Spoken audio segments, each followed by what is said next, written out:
Hello everyone and welcome back to another video. So in this video I'm gonna go over the quick balance changes that I have done a couple of days ago. But before that, about the channel, as I said, I wanted to slow down because I'm a little bit tired of making videos, not n- because I'm bored, but physically tired. Keeping it up, making at least one video a week. I don't feel it. I don't feel it possible. And also, with as you know, with the current event, I started spending some of my free time making little bit studying on geopolitics and stuff like that. There's a war; it's gonna influence us, so at least let's know what can happen, what we can do about it to make it better for us, and maybe for other people. We'll see. That's something that will unveil itself. So because of that, I don't know if I will record the campaign. It's quite easy to do, but I'm not sure if I have the time to do it. So I don't know. I might skip this campaign. I don't feel honestly too bad about it. I'm not the biggest fan in Iron Hands. But that said, let's go over the balance changes. So they changed first the Imperial Feast. So Ogaldon Reckoning now cost 25 instead of 30. I can see that being a fair balance changes because 30 was always a lot. It wasn't impossible to trigger, but of course to win to trigger this card you need to be already winning. Then the cost starts to cheapen really fast if you have a full board. So this helps you get the card a little bit more easy out, way faster for sure. Because you in the late game a couple of turns you reduce the cost if you have a full board. So maybe around turn 10 it's more likely to come out, maybe not. It's still a slow card. Stone Gauntlet, the cost is reduced from 4 to 3.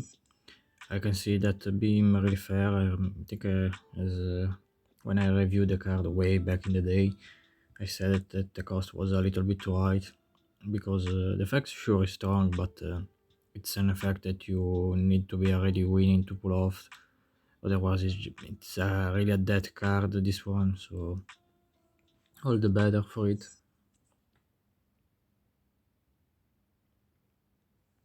The mission, now you need for a starters instead of 5, makes it a little bit stronger. This is a mission that I try to make work with not too much success because you need to play a bunch of front line, which are understated card, and you need to play defensively. So just start turning up. Sometimes it really doesn't help you with the aggression, and I had a bad time with this mission. Maybe having it come around a turn earlier can can help you. I don't know honestly because I really couldn't make it work.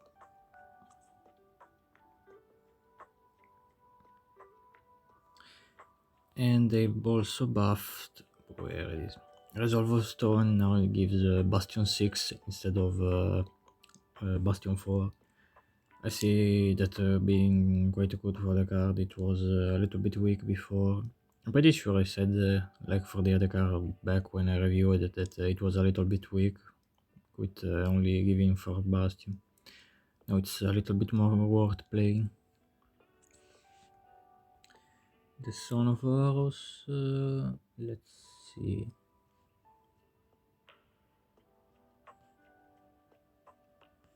Which one is, I need to type it in honestly. Which one is this guy?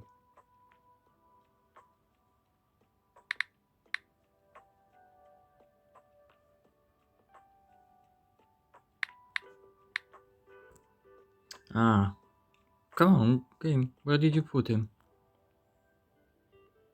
Game. Oh my god. At least I know who he is. Jesus.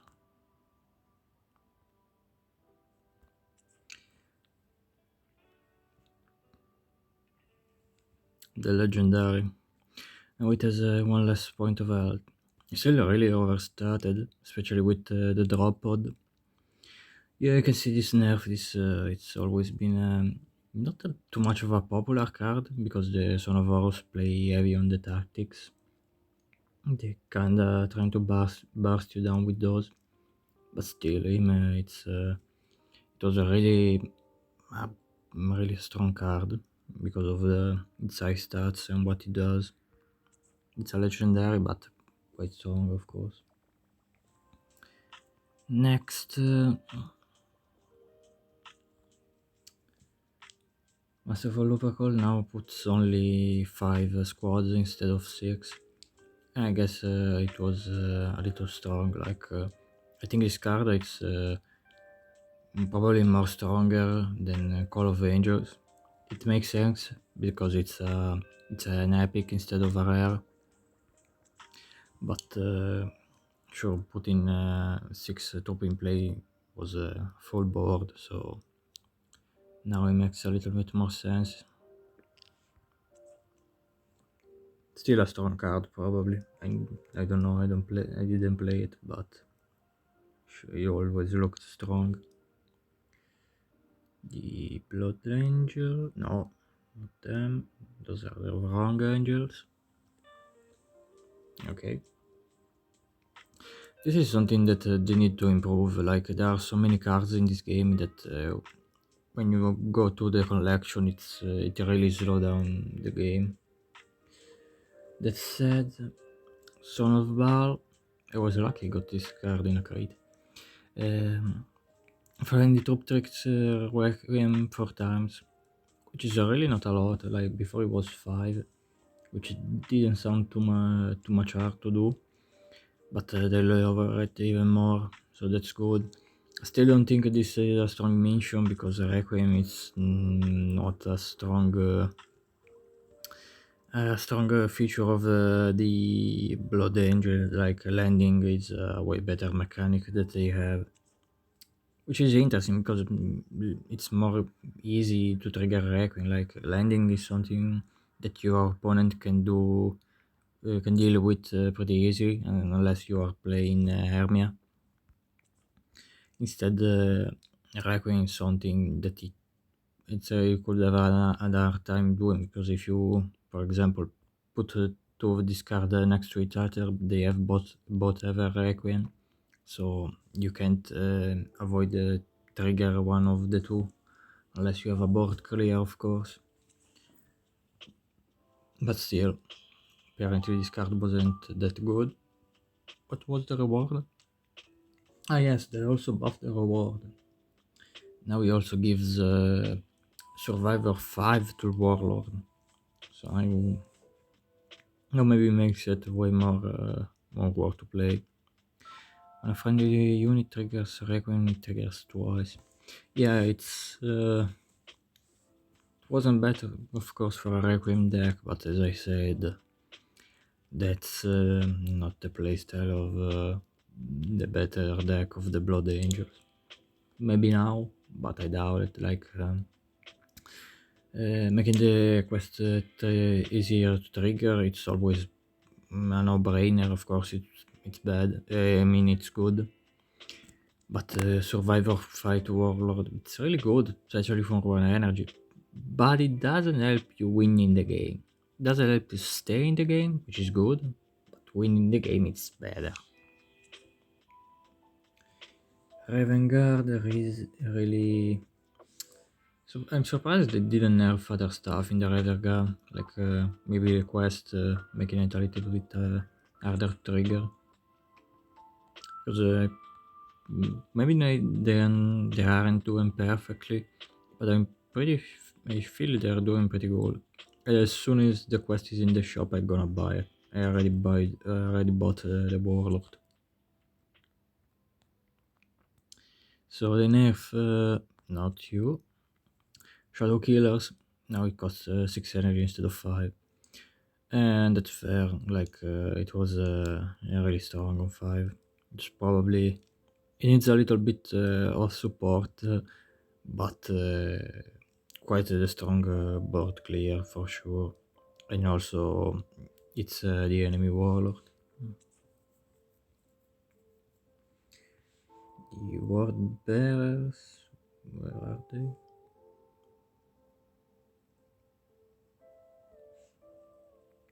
They changed Blessed Son. Now, yeah, the cost is reduced by 3 instead of 2. So you only need to kill 5 troops with Argental to reduce it to 0.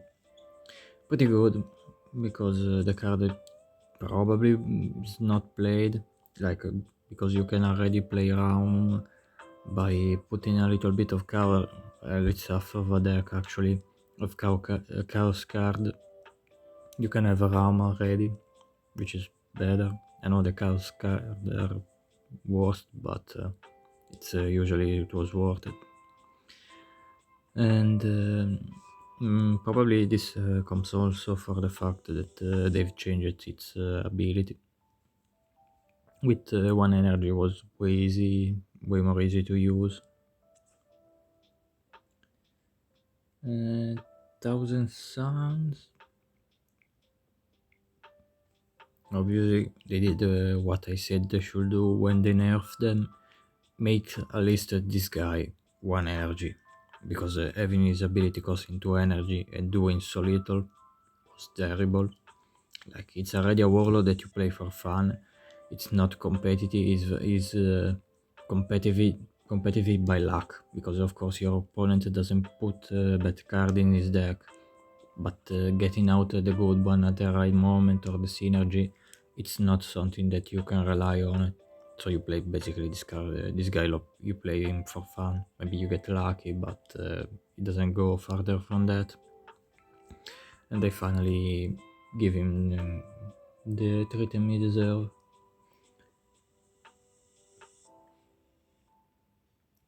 The Imperial Army.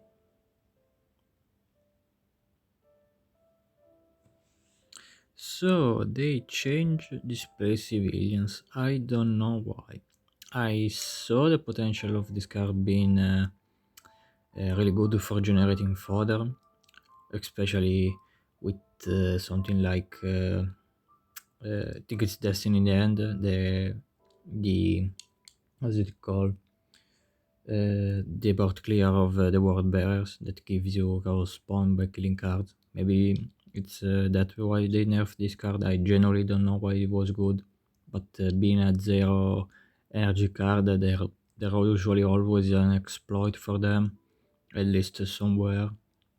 So that's why they nerfed it. The card I honestly don't know, but that's what it is now. So that's what we get.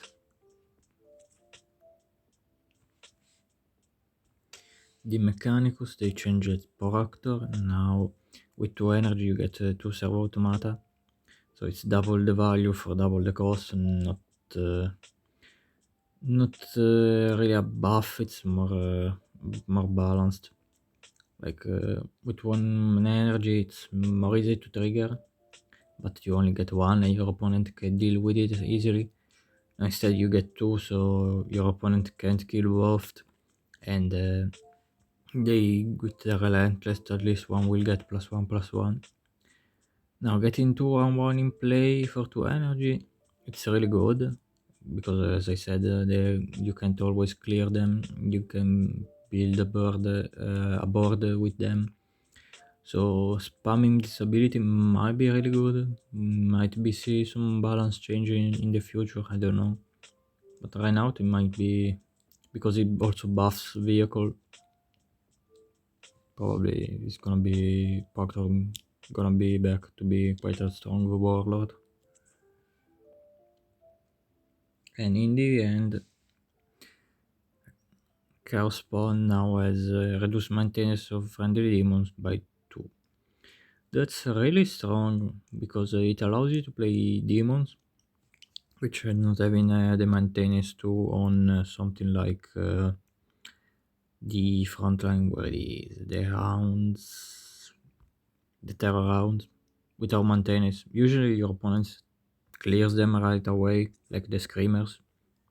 But if they stick around without the maintenance, pretty good. There's nothing bad to say. It's a really strong buff. It also goes well with his ability to put in play a card spawn. So maybe he will see a little bit more pain, even if his main problem was his health. Maybe 5 health, 5 more health, or even survivor for whatever reason would have been better than this. I don't know, but at least it's a little bit stronger, which is uh, which is good. Each every warlord, it's if every warlord it's playable in some way, you have a healthy state of the game instead of having some of them that are really good and some of them that are really bad. Well, that it was the last one. So I'm gonna see you in the next video, whatever it may be. Until then, Zuzu out.